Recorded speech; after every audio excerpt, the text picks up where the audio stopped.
The Human Rights Campaign has declared a national state of emergency for LGBTQ plus citizens. Now, this is the first declaration of its kind. Katie Arata tells us why and how some are also calling for civil rights reform.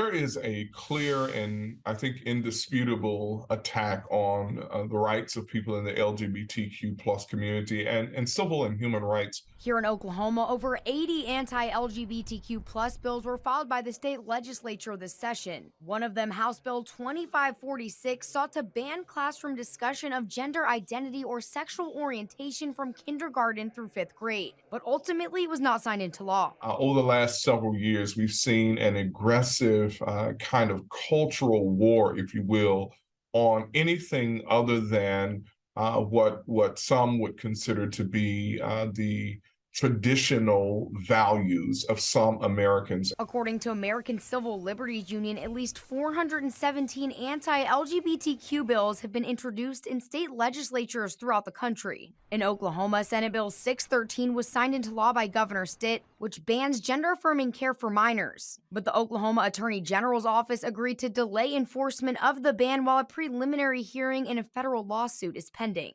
The silent majority of Americans, while they may disagree with a particular group's lifestyle or their political ideologies or whatever that is, the majority of the American people support the expanded rights of all Americans. I think the difference that we're seeing now is that there's a fine line between what politicians are doing to try to placate to a vocal minority and what the majority of the American people want. Many in the LGBTQ plus community are scared for their rights and what the future holds. It's going to be devastating. It's going to be consequential for generations to come. But many hope things will soon change as the community comes together to fight for their rights. And we are all created equally, and the law must protect and provide for all of us legally, and that includes our sisters and brothers who are in the LGBTQ plus community.